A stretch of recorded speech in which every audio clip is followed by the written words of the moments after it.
Voici en partie le nouveau visage du staff de la JOCR version Francis Graille.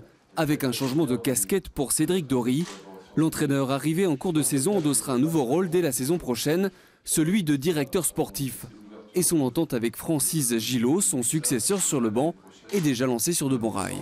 Mon attachement et mon rattachement à l'équipe première est important aussi. J'ai une très bonne relation avec Francis Gillot depuis qu'il a signé. Je connaissais avant, mais depuis qu'il a signé, je crois qu'on s'est tous les jours au téléphone à peu près, si c'est pas 2 fois par jour. Et on a commencé à travailler conjointement justement pour nos projets collectifs.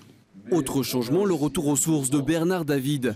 Après 5 ans passé à la tête du centre de formation de l'AS Saint-Étienne, il reprend en main la direction du centre de formation de l'AGIA, qu'il a déjà dirigé de 2000 à 2011.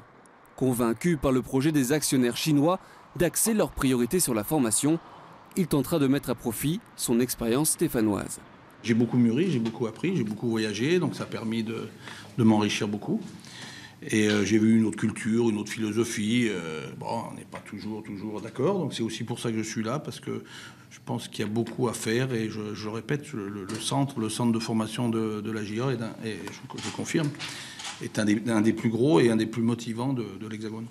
Pour Francis Graille, tous ces changements s'inscrivent dans une vision globale, ambitieuse, pour redonner de l'unité au club et une entité AGIA de la formation à l'équipe professionnelle. L'équipe pro, c'est vraiment le phare.